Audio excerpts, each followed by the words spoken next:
आप लोग अपने गुरुदेव की भक्ति को, गुरु की भक्ति को जिंदा रखे हो और उस लाइन में चल रहे हो, भक्ति का पालन कर रहे हो जैसा होना चाहिए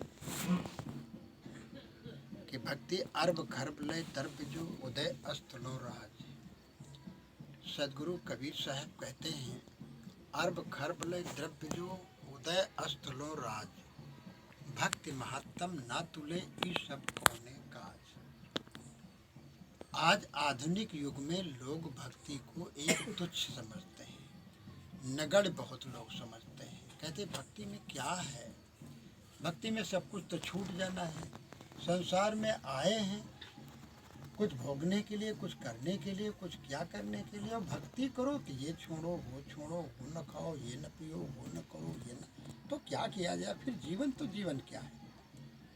आधुनिक विचारधारा के लोग ऐसे समझते हैं, जबकि भक्ति का मतलब ही होता है विनम्रता, मन की पवित्रता और माता पिता के प्रति जो है विनम्रता का भाव, गुरु और संतों के प्रति निष्ठा, उनके प्रति पूज्य की भावना रखना, श्रद्धा रखना, दोष और दुर्गुणों से दूर होना, अहंकार कभी ना करना। हम धन दौलत पा जाए तो भी, परिवार हमारे पास हो जाए, रूप हो जाए, बल हो जाए, विद्या हो जाए और कोई हम पद पा जाए, कोई प्रभुता हमारे पास हो जाए तो धन्यवाद है, आपने मेहनत किया, परिश्रम किया, हो गया तो अच्छी बात है। लेकिन उसके द्वारा परोपकार करें, जनहित करें, अपना हित करें, दूसरों की भी भलाई करें अपने शरीर से, अपने धन से, लेकिन अहंकार ना करें। तो साहब कहते हैं धन छूट जाने वाला है, शरीर भी अपना नहीं, जिस शरीर में हम रह रहे हैं उसमें भी अपना अधिकार नहीं है। इस तरह की भावना रखना, संतों के प्रति लगन और निष्ठा रखना। जैसे भैया हमारे फ़ोन करते रहते हैं और बुलाते रहते हैं। कल मेरे से कहा कि मैंने कहा भैया मैं तो बहुत जल्दी गया था अभी, तो कहा हम साहब चाहते हैं कि रोज़ रोज़ दर्शन हमको होते रहे।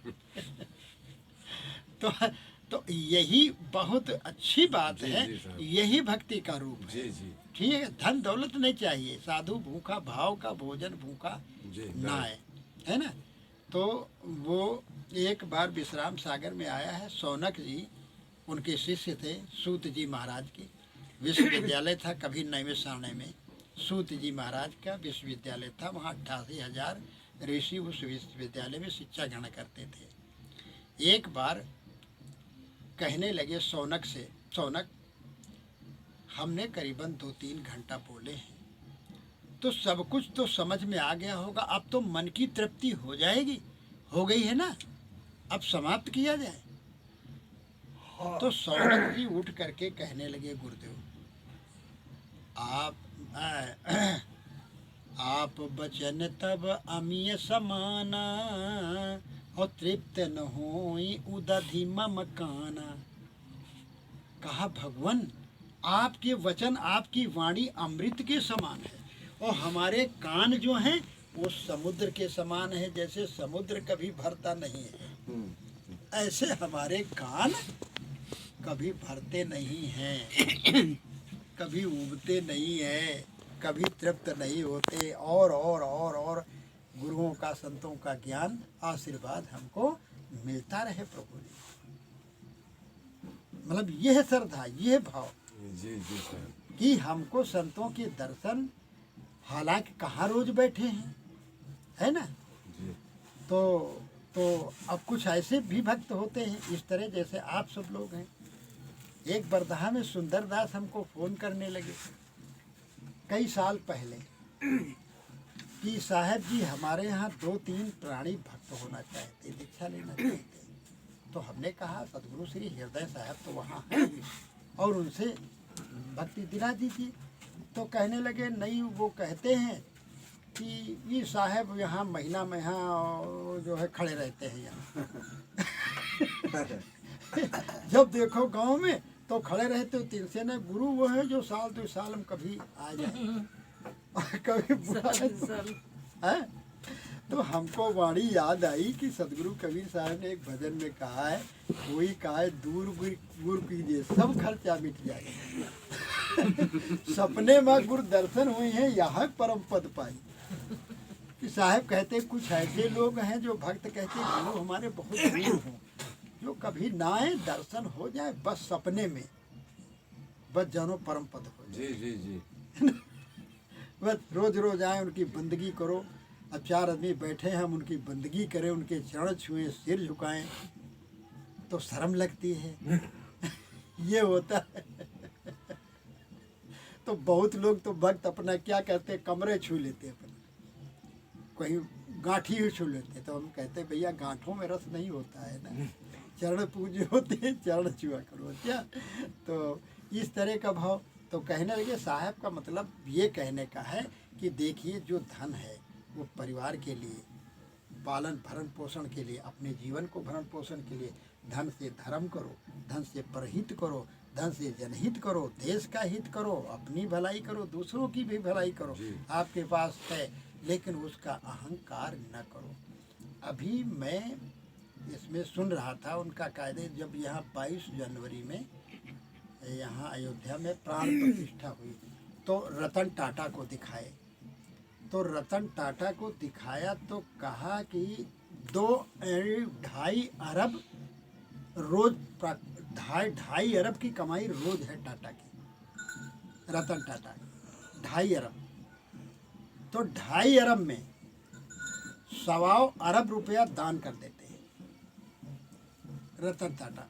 तो उनको कह रहे थे, वो हाथ जोड़े खड़े, अरे कहीं हम कुछ नहीं करते, हमारा कुछ नहीं है, हमारा है ही नहीं कुछ, इतना बड़ा सब होते हुए और कोई अहंकार नहीं। बहुत लोग कहते हैं अरे महाराज रुकिए, पड़े रहिए, चाहे 10 दिन खाइए, 15 दिन, महीना भर खाइए, क्या कमती, इतने तो हमारे कुत्ते बैल सब खा जाते हैं। अरे ये कोई भक्ति बात रही।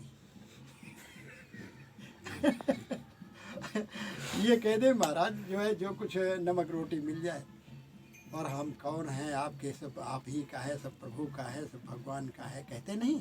यही विनम्रता है, यही भक्ति है। अहंकार न हो, क्योंकि एक दिन छूट जाएगा। साहब कहते अरब खरब ले द्रव्य है। अरब खरब का मतलब होता है कि तुम्हारे पास असीम धन हो जाए, अथाह धन हो जाए, ठीक, और सूर्य जहाँ से उदय होता और जहाँ अस्त हो जाता है वहाँ तक आपका राज्य, किसी का राज्य हो जाए, तो भी साहब कहते भक्ति महात्म ना तुले, ये सब कौने का, ये तो सब छूट जाएंगे। भक्ति ही हमारा आगे जो है पुनर्जन्म का सहायक है। भक्ति ही हमारे सुख शांति देने के लिए जो है वही एक आधार है, वही एक मूल हमारा धन है।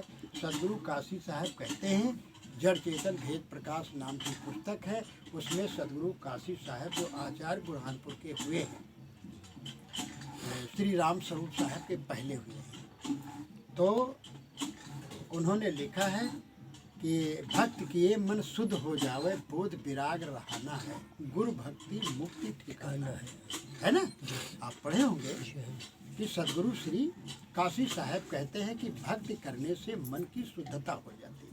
और अगर मन, वाणी, विचार, कर्म हमारे ना अगर पवित्र हुए, ना सुधरे, तो खाली माला मंत्र से क्या होना है, ये तो भेष है ना। तो साहब कहते भक्ति करने से मन पवित्र होता है, इसलिए भक्ति करनी चाहिए। और पवित्र मन से खेती करो, पवित्र मन से बड़े व्यापार करो, पवित्र मन से जो है दान धर्म करो, पवित्र मन से जो है दुकान में बैठो, पवित्र मन से खेती में काम करो, भोजन बनाओ तो पवित्र मन से और प्रसन्नता पूर्वक, कि आज हम क्या बना करके खिला दे हैं घर वालों को या मेहमानों को, या हम साधु संतों को आ गए तो बहुत अच्छी बात। अब ये अपने भाव विचार न हो, अब वो पूछते हैं कि अरे का ये सामान है, तुम जानो अपना, बुलाए हो तो अपना जहाँ जाओ हो तो ला देंगे। तो इस तरह की भक्ति कहाँ बन पाती है ना। भीतर नाउत पूरी बनावे, द्वारे संत रहे सोए, घर में दुई मता गुरु भक्ति कहाँ से होए। तो इस तरह से भी नहीं होता, मत हो। पवित्र मन से सारा काम किया जाए तो उसमें आपकी बढ़ोतरी होगी। और मन, वाणी, कर्म पवित्र जब रहेंगे तो अशुभ अपवित्र कोई कार्य भी नहीं होंगे, छल कपट आपके मन में आएगा ही नहीं। कभी नहीं आएगी। हिंसा की भावना नहीं आएगी, चोरी की भावना नहीं आएगी, और गंदी गलत भावना आएगी ही नहीं। इसीलिए सदगुरु कबीर कहते हैं कि गुरु को सिर पर राखिए, चलिए आज्ञा माए। कहें कबीर ता भक्त को 3 लोक डरना, कहें कबीर ता दास को 3 लोक डरना है। तो साहब कहते हैं कि भाई धन जो हो, तो साहब इसीलिए कहते हैं कि भाई धन को कमाओ। बहुत लोग भय करते हैं, डरते हैं कि महाराज भक्ति कैसे करें, अभी हमको कमाना खाना है, अभी हमको ये करना है, वो करना, शादी विवाह करना है, और महाराज अभी बच्चों को पढ़ाना लिखाना है, और अभी तो हमारी कच्ची गृहस्थी है। तो हमने कहा भैया कच्ची पक्की गृहस्थी की बात नहीं होती है। भक्ति किसी को रोजी रोजगार करने से नहीं रोकती है। भक्ति ये नहीं कहती है कि भाई तुम जो है तो दुकान न करो, मकान न बनाओ, बच्चे न पैदा करो, लालन पालन न करो, विवाह शादी न करो, ये भक्ति कहीं बताती है। और भक्ति तो ये कहती है कि भाई जब गृहस्थी में तुम सुखी रहना चाहते हो, शांति रहना चाहते हो, तो पहली बात है कि श्रद्धा प्रेम पूर्वक रहो, हंस मुस्कुरा करके। परिवार में बहू से बोलो तो प्रेम से बोलो, बेटे से बोलो तो प्रेम से बोलो, मधुर वाणी बोलो। ठीक, सबसे पहले तो ये होना चाहिए। तो जब घर में सुमत एकता रहेगी, धर्म का कोई कार्य करोगे तो उसमें सबको जो है भाव रहेगा, सबकी प्रसन्नता रहेगी, तो वो सफलता उसमें मिलेगी। जब तुम दारू नहीं पियोगे, मांसाहार नहीं करोगे, चोरी नहीं करोगे, जुआ नहीं खेलोगे, वेश्यागमन नहीं करोगे, तो एक तो दुनिया में संसार में इज्जत होगी, दूसरे आपका शरीर बेहतरीन रहेगा, तीसरे आपकी धन की सुरक्षा होगी। धन और तन की और मर्यादा, ये सबकी बचत होगी। तो भक्ति के द्वारा तो हमारी बढ़ोतरी होगी, हमारी उन्नति होगी, हमारी तरक्की होगी, और हमें सुख शांति मिलेगी। आप सोचो पहले। तो इस तरह सब होता है। तो भक्ति के द्वारा, भक्ति का मतलब यही होता है, पूज्य से अनुरागो भक्ति। माता पिता पूज्य होते हैं, भाई पूज्य होते हैं, बड़ी भाभी पूज्य होती हैं, और गुरु संत जो है हमारे बाबा दादी सब पूज्य होते हैं। शंकराचार्य जी महाराज, आदि शंकराचार्य जी कहते हैं कि पूज्यस्व अनुरागो भक्ति। पूज्यों के प्रति अनुराग, अनुराग कहते हैं प्रेम को। जो पूज्य हों, घर में सास हैं, ससुर हैं, घर में अन्य बड़े बूढ़े हैं, उनके प्रति श्रद्धा और समर्पण की भावना हो, और समर्पण की भावना ही स्वर्ग है। और जहाँ तर्क वितर्क होता, जहाँ तर्क पर तर्क है, पिता पुत्र में, पति पत्नी में, भाई भाई में, पड़ोसी पड़ोसी में, जहाँ तर्क वितर्क होते होते होते होते तो साहब कहते हैं बोलत बोलत बाढ़ बिकारा, सो बोलिए जो पढ़े बिचारा। बीजक में साहब कहते हैं सदगुरु कबीर कि ऐसी वाणी न बोलो जो बोलते बोलते विकार दोनों तरफ पड़ जाए, भाई भाई में, पत्नी में, और पड़ोसी पड़ोसी में, पिता पुत्र में। तो जब तनाव होगा, गुस्सा गर्मी होगी, तो उसमें हमें सुख शांति नहीं मिलेगी। एक जगह घर में भोजन करें बढ़िया बैठ करके, कुछ बातचीत करें, न खाने में बोलें तो और अच्छा है, मौन धारण करके भोजन करें, ठीक इशारा कर दे भोजन के लिए। तो दूसरी बात, एक जगह इकट्ठा होकर के भोजन सब लोग करें घर के, तो अच्छा है। कल कहाँ जाना है, पिता पुत्र का धर्म है, पिताजी अम्मा पापा कल हमें जाना है, क्या हम जाए? कोई ज़रूरी काम हो तो न जाए, गृहस्थी का, घर का, खेत का, या घर में कोई काम हो, अम्मा जाए कि न जाए, पिताजी जाए कि न जाए। ये कितना बढ़िया मधुर है व्यवहार, यही स्वर्ग है। और जहाँ साइकिल उठा करके मोटरसाइकिल स्टार्ट किए, कहें भैया कहाँ जा रहे हो, कहें काहे का लिखे हो, का लिखे हो, हम जहाँ जा रहे हैं, अच्छा जाओ भैया। तो ये कोई थोड़े बात रही है ना। तो जहाँ प्रेम मधुरता सुमत एकता हो, दरिद्र वहाँ कभी नहीं आएगा, वहाँ दरिद्रता रहेगी ही नहीं, है ना, कभी नहीं रहेगी। तो इस तरह से हम चाहें तो यही है कि पूज्यों के प्रति अनुराग होना, यानी प्रेम होना, उनके प्रति श्रद्धा होना, उनके प्रति जो है भाव विचार रखना कि यही हमारे दुख सुख में साथी हैं, यही हमारे भगवान और भगवती हैं। कबीर पंथ में यही समझाया जाता है कि पीपर पकड़िया न पूजो, ठीक है, लेकिन पेड़ पौधे उनकी रक्षा करो।